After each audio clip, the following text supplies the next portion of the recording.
அண்ணா கோபாலா, ஆட்டங்கள் முடிந்து விட்டது. வெற்றி யாருக்கு தோல்வி யாருக்குன்னு நீதான் சொல்லணும். தங்கையே பார்வதி, இந்த சொக்கட்டங்கால் விளையாட்டிலே வெற்றி பெற்றது சிவபெருமான், தோல்வி அடைந்தது நீதான் பார்வதி அப்படின்னார். அண்ணா, நான் தான் வெற்றி பெற்றேன் என்று தெரிந்திருந்தும் நீ மாத்தி பேசலாமா? பார்வதி, என்ன இருந்தாலும் சிவபெருமான் விட்டு கொடுத்தது எனக்கு நன்றாக தெரியும். அவர் விட்டு கொடுக்க போய்த்தானே நீ வெற்றி பெற்றாய். அதனால உண்மையிலேயே சிவனுக்குத்தான் வெற்றி போய் சேரும் அப்படின்னு சொன்ன உடனே பார்வதிக்கு ஆங்கார கோபங்கள் வந்து விட்டது. அண்ணா கோபாலா, என்ன இருந்தாலும் இந்த உலகத்தில் சக்தி தானே பெரியவள். சக்தியை காட்டிலும் சிவன் பெரியவர் என்று எப்படி நீ பேசலாம் அப்படின்னு பார்வதி சொன்னார். சிவபெருமான் பார்த்தார். சிவன் இல்லையே இந்த உலகத்தில் சக்தி இல்லை என்றார். நேரம் ஆக ஆக ஆக ரெண்டு பேருக்குமே கைலாசத்திலே தக்கம் வந்து விட்டது. சிவன் பெரியவரா சக்தி பெரியவரா அப்படிங்கிற போராட்டம் வந்த உடனே கைலாசம் நடுங்குது. அப்பதான் பிரம்மலோக வட்டணத்தில் இருக்கிறாரே படைக்கக்கூடிய பிரம்மதேவன். அப்போ பிரம்மதேவன் தன் மனதிலே நினைக்கிறார், ஐயோ சிவனுக்கும் சக்திக்குமா இப்படி ஒரு தர்க்கம் நடக்க வேண்டும். உடனே சென்று நாம தர்க்கத்தை நிறுத்தியாக வேண்டும் என்று பிரம்மதேவனாகப்பட்டவர் அந்த பச்சை வாகனத்தில் அழகு பிரம்மலோகத்தை கலந்து கைலாசமலையதற்கு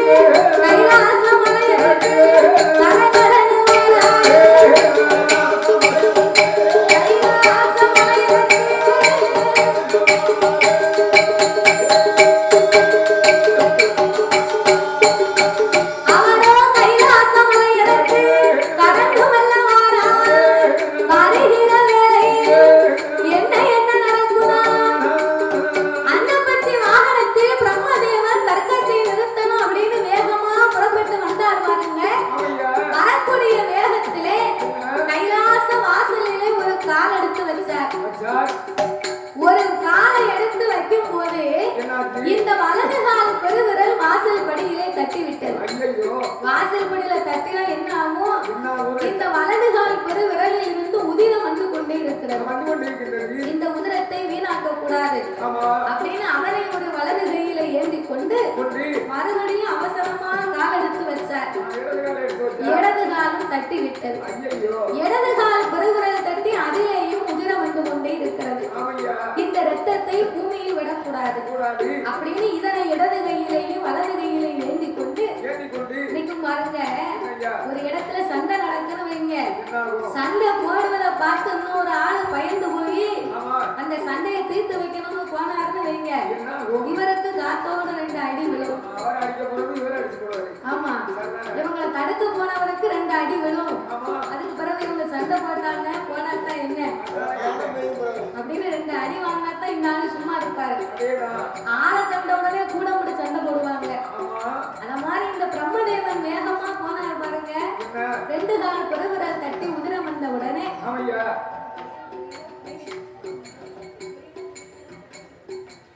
அப்ப 2 கால் ரத்தத்தையும் எடுத்து கைலாசத்துக்குள் வந்து பாருங்க.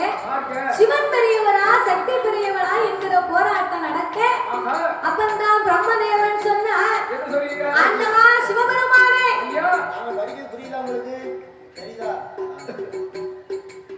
உங்களுக்கு புரியுதா புரியலையான்னு யோசிச்சுட்டு இருக்கோம். இல்ல இல்ல பிடிச்சிருக்காங்கிறத விட புரியுதான்னு முதல்ல கேட்கணும். எங்களுடைய வட்டார வழக்கு வேற மாதிரி இருக்கும், உங்களுடைய வட்டார வழக்கு வேற மாதிரி இருக்கும், பேச்சுவார்த்தை வேற மாதிரி இருக்கும். திருநெல்வேலி மாவட்டத்துல இப்படித்தான் பேசும். எனக்கு ஒரு 10 இடத்துல ரசிகர் மன்றம் இருக்கு, எனக்கு வச்சுக்காங்க. இதுவும் பூரா போய் இருக்கு. அதனால படத்துக்கார ஒரு செய்தி மண்டே மண்டே ஆட்டால திருவந்திரம் பிடிக்காத அப்படி எது நினைக்கிறாங்க.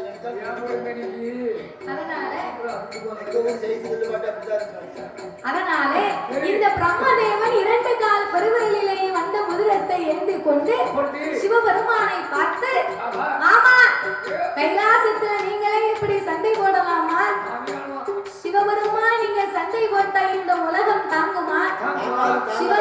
சக்தியும் ஒற்றுமையா இருந்தா தானே இந்த உலகம் ஒற்றுமையா இருக்கும் ஒற்றுமையா இருக்கும் அப்படின்னு சொன்ன உடனே இந்த பிரம்மதேவன் மாமான்னு கூப்பிட்டார் பாருங்க. சிவபெருமானுக்கு வெட்கம் வந்து விட்டது. பிரம்மதேவனுக்கு மாமாங்கிற முறை எப்படி தெரியுமா? கலைமகள் பகவானுக்கு யாரு? அதாவது கண்ணபுரானுடைய உண்டி கமலத்தில் பிறந்தவர் தான் இந்த பிரம்மதேவர். இந்த பிரம்மதேவனுக்கு சிவபெருமானுடைய திருமகளாகப்பட்ட கலைமகளை கைபிடித்து கொடுத்திருக்கிறார். அப்ப கலைமகள் சிவனுக்கு மகன் என்று சொன்னா இவர் மருமக பிள்ளை வேணும் இல்லையா? அப்ப நம்ம மருமக முன்னால எல்லாம் நம்ம இப்படி சண்டை போட்டுக்கிட்டு இருக்கோம் அப்படின்னு ஆண்டவே வெட்கப்பட்டு தலை குனிந்து ஐயோ சிவபெருமானே, சக்தியும் நீங்களுமே இப்படி தர்க்கம் செய்யலாமா? பிரம்மதேவா, தெரியாமல் நடந்து விட்டது, எங்களை மன்னித்து விடுங்கள். ஆண்டவா, இந்த உலகத்தில் சிவன் இல்லையே சக்தி இல்லை, சக்தி இல்லையே சிவன் இல்லை.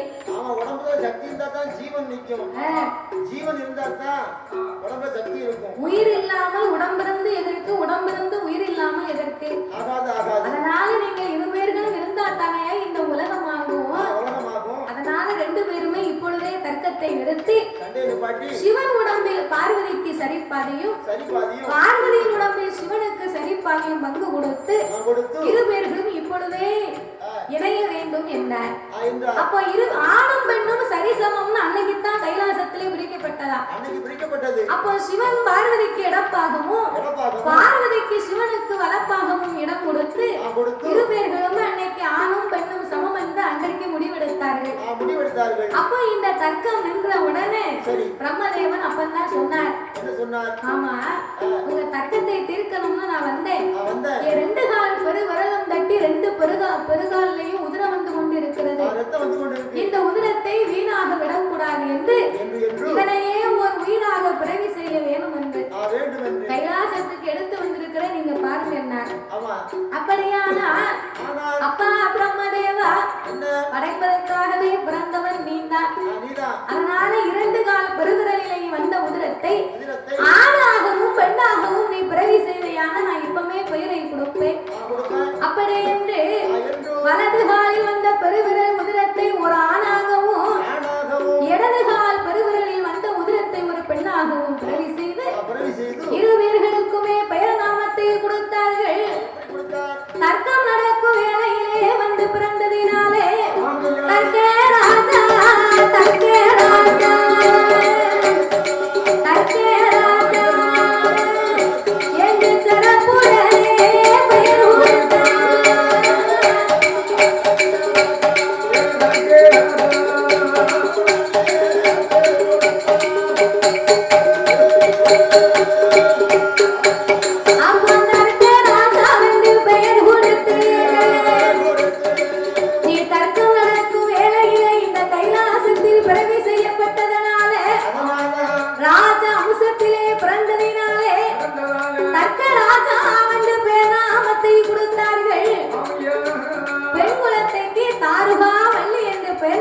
கொடுத்தார்.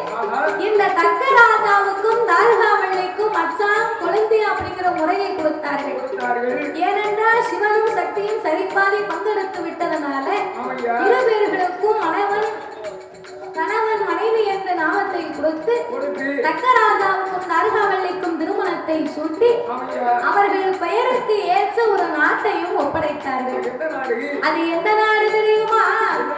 நாட்டிலேயும் நல்ல நாடு, நாட்டிலேயும் நல்ல நாடு, மாவர்கள் புகழும் நாடு, கோரமலை ஒளியும் நாடு, குளிர்ந்தனக்கு வீசும் நாடு, மாதம் ஒன்று மலை ஒளியும், மாதம் ஒன்று மலை ஒளியும், வருடம் ஒன்று புயலையும், மாதம் ஒன்று மலை ஒளியும்.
அப்பேற்பட்ட அழகு நாடாகப்பட்டது ஆமையா தரணியருக்கெல்லாம் பேர் புகழ் விளங்கக்கூடிய அதுதான் தாரகாபுரம் என்னும் பட்டணம். ஆமா தர்க்கராஜா தாரகாவல்லி நாமத்திற்கு ஏற்றபடியாக ஆமையா தாரகாபுரம் என்று சொல்லக்கூடிய நாட்டையே ஒப்படைத்தார். ஒப்படைத்தார் அப்பேற்பட்ட அந்த தாரகாபுரத்திலே என்னையா தர்க்கராஜனும் தாரகாவல்லியுமாக அவனிக்கடை 56 தேசத்திற்கும் அதிபதியாக 1000 மந்திரிமார்கள் 64 தலையாரைமார்கள் ஆமையா மந்திரிகள் பிரதானிகள் மற்றுமுள்ள சயனிகள் சேனாதி படைகளோடு வெகு சிறப்பாகவே வாழ்ந்து வருகிறார் இந்த தர்க்கராஜனும் தாரகாவல்லியும்.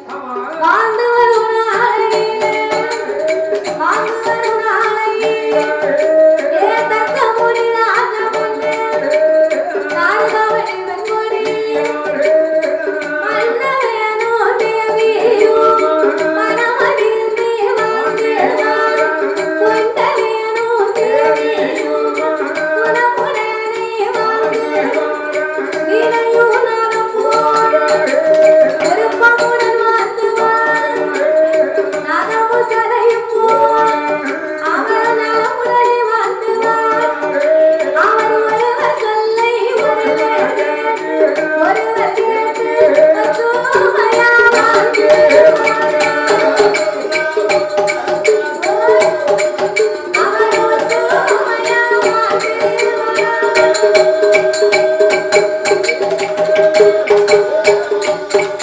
அப்படி வாழ்ந்து வரும் நாளையிலே அவனிக்கரை தேசமெல்லாம் 56 அரசருக்கு அதிபதியாய் வாழ்ந்து தாரகாபுரத்திலே தர்க்கராஜாவுக்கும் தாரகாவல்லிக்கும் மன்னவன் தேவி இருபேர்களுமே மகிழ்ந்தரசு செய்து வருகிறார்கள். கொண்டவனும் தேவியுமாகவே குணமோடு வாழ்ந்து வருகிறார்கள். வீணையும் நாதம் போல நகமும் சதையும் போல ஒருவர் சொல்லை ஒருவர் கேட்டு ஒற்றுமையாகவே வாழ்ந்து வருகிறார்கள்.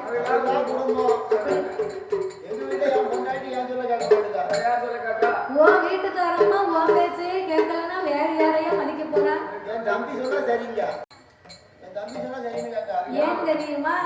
அவர் நல்லா படிச்சவரு, நல்ல வெளியூர்களுக்கு போய் வேலை பார்த்தவரு. ஆனா நீ அப்படி கிடையாது.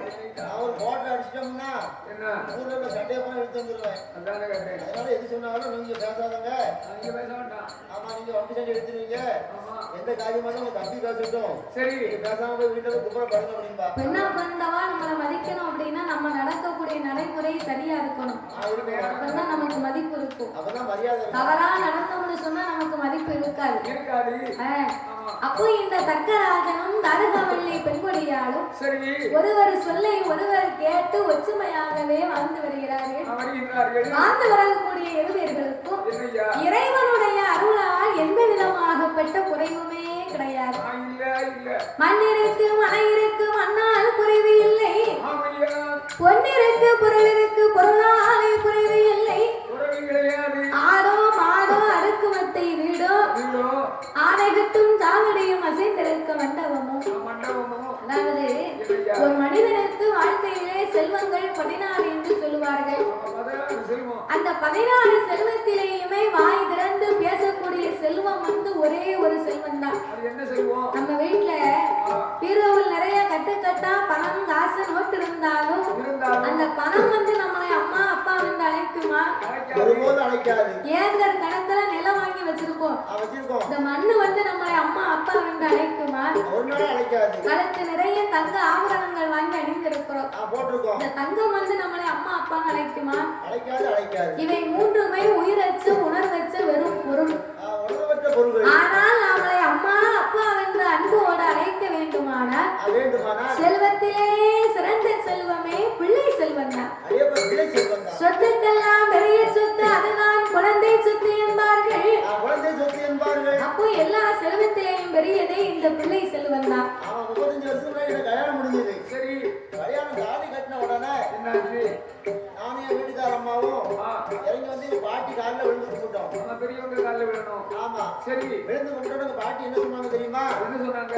பேராண்டி நீ 16 பெற்று சரி பெருவாழ்வு வாழணும் அப்படின்னா அதுக்கு நீ ஆமா, பெரியவங்க நல்ல வார்த்தை சொல்லி வார்த்தை எடுத்தாங்க.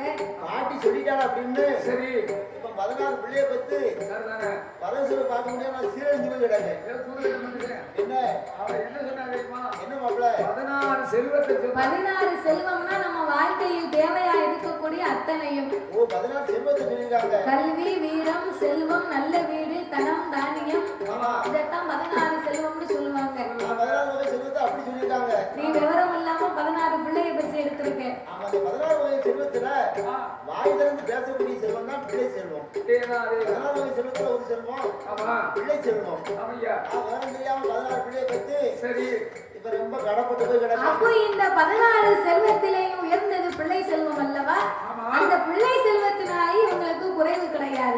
இல்லை ஏன் தெரியுமா? எதற்காக? அதாவது ஒரு மாதத்திற்கு நாள் 30 என்றால் நட்சத்திரம் 27. ஆமா 27. இந்த 27 நட்சத்திரத்தையும் 27 பெண் குழந்தைகளாக்கி சரி விஷ்ணு பகவான், பிரம்மதேவன், சிவபெருமான் சிவபெருமான் முப்பேர்களுமாக ஒன்று கூடி 27 பெண் குழந்தைகளை இவர்களுக்கு வரமாக கொடுத்தார்கள். இந்த 27 பெண் குழந்தைகளையும் ஆமையா தக்கராஜனும் நாரகாவல்லியுமாக என்னையா மும்மூர்த்திகள் ஏன் இந்த 27 பெண் குழந்தையை கொடுத்தார் தெரியுமா? எதற்காக? இவர்களுடைய பக்தி மார்க்கத்தை பரிசோதனை செய்வதற்காகத்தான் 27 பெண் குழந்தையை கொடுத்தார். அதேதாப்பா அப்பேற்பட்ட 27 பெண் குழந்தையை ஆமையா தக்கராஜன் நாரகாவல்லி தாரகாவல்லி தக்கராஜன் நாரகாவல்லி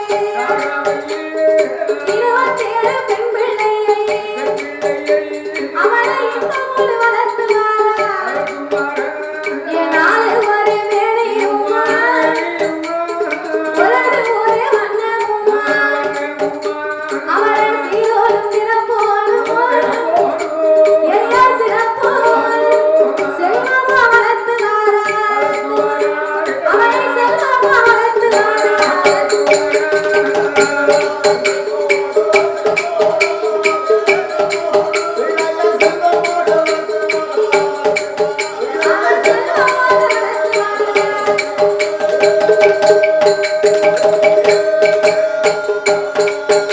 அவரை நாளும் ஒரே வேலையும் ஒரே வண்ணமும் வளரும் பிறை சங்கீதம் போல்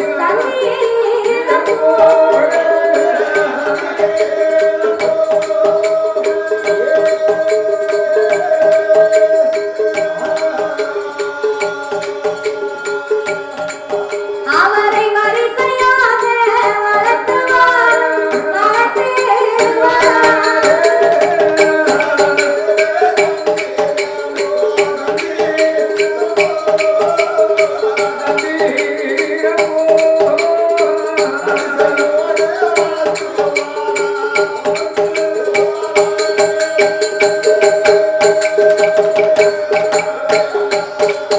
அப்படி வளர்த்துவதனாலே அவருக்கு ஒரு வயதா 2 வயதா அவருக்கு உச்சம் 3 வயதாச்சு.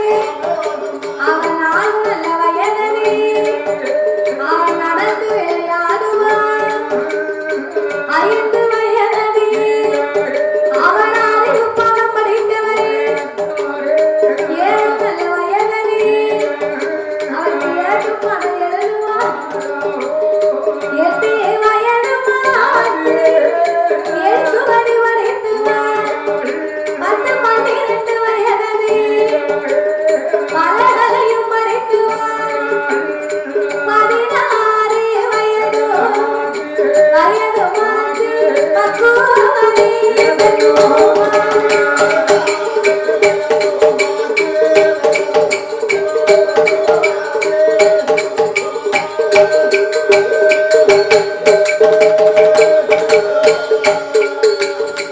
ஐந்து வயதிலேயே அறிவு பாடங்களை படிக்க வைத்தார்கள். வைத்தார்கள். 6-7 வயதாச்சு அம்மா அரிசுவடி படித்தார். படித்தாள். 10-12 வயதுக்குள்ளே பல பாடங்கள் எல்லாம் படித்து படித்து 16 வயதிலே பூத்து நிறைந்து புஷ்பவதி பெண்ணாகி இருக்கிறார்கள். பெண்ணாக இருக்கிறார்கள். ஒருத்தி இல்ல 2 பேர் இல்ல 27 பெண் குழந்தைகள். அதே 27 பெண் குழந்தை. அதாவது நம்ம வீடுகள்ல ஒரு பெண் குழந்தை 2 பெண் குழந்தை இருந்தாலே நமக்கு கஷ்டமா இருக்கு. இந்த பிள்ளைக்கு எப்படி நகையை சேர்க்கவோ, இந்த பிள்ளைக்கு எந்த மாப்பிள்ளையை பார்த்து கல்யாணம் பண்ணி கொடுக்கவோ அப்படின்னு நம்ம எல்லாம் கவலைப்படுறோம். உள்ள காலத்துல ஒரு பொன் பிள்ளைய வந்து கட்டி கொடுத்து வர செலவு பார்க்கணும்னா 1 கோடி ரூபாய் ஆகும். 1 கோடி ரூபாய் நம்ம எங்க போவ கவலை கொடுத்தான் செய்யும். கோடியை பார்க்கலாம். தங்கம் வாங்கின மாதிரியா இருக்கு. ஒரு கிலோ தங்கம் 10,000 ரூபாய். 10,000 ரூபாய். ஆமா. அப்பா அப்ப என்ன செய்யணும்? 27 குழந்தைகள் கவலைப்படத்தானே செய்யணும். அப்ப இந்த 27 பெண் குழந்தைன்னு தக்கராக நம்மள மாதிரி கவலைப்படல. அவர் கவலைப்படல. அவர் 56 தேசத்துக்கும் அதிபதி. அவருக்கு சொத்து சுகத்துக்கு கேட்கவாயா செய்யணும்? அவருக்கு ஏகப்பட்டது இருக்கு. 7 குலத்து பிறகு ஏராளமா சொத்து. ஏகப்பட்ட சொத்து இருக்கு. நம்ம ஊர் உலகமே அவருக்கு தான். அப்ப இந்த தக்கராஜனுடைய திருமகளாகப்பட்டவள் 16 வயது பக்குவதை பெண்ணான உடனே தக்கராஜா மன சந்தோஷப்பட்டு அதற்குரிய சம்பிரதாயங்களை செய்ய வேண்டும் என்று 16 பெண் குழந்தைகளுக்கும் நாள் பார்த்து தினம் முறைத்து நல்ல நாளை எதிர்பார்த்து தலைக்கு தண்ணீரை ஊற்றினார். சடங்கு சாஸ்திரத்தை கழித்தார். அப்ப தண்ணீரை ஊற்றி சடங்கு சாஸ்திரத்தை கழிக்க இவன் 27 பேரும் ஒன்றாக சேர்ந்து அந்த தாரகாபுரத்து அரண்மனையிலே அந்த புறத்திலே நந்தவன தோட்டம். அந்த புறம்னா எங்க தெரியுமா? அரண்மனைக்கு பின்னால பின்வாசல். இந்த காலத்துல அரண்மனைக்கு பின்னால 4 கிணறு வச்சிருப்பாங்களாம். அது கூட நந்தவன தோட்டமும் வச்சிருப்பாங்களாம். ஆமா. அப்ப இந்த நந்தபுர தோட்டத்திலே 27 பேரும் ஓடி ஆடி விளையாடி கொண்டிருந்தார்.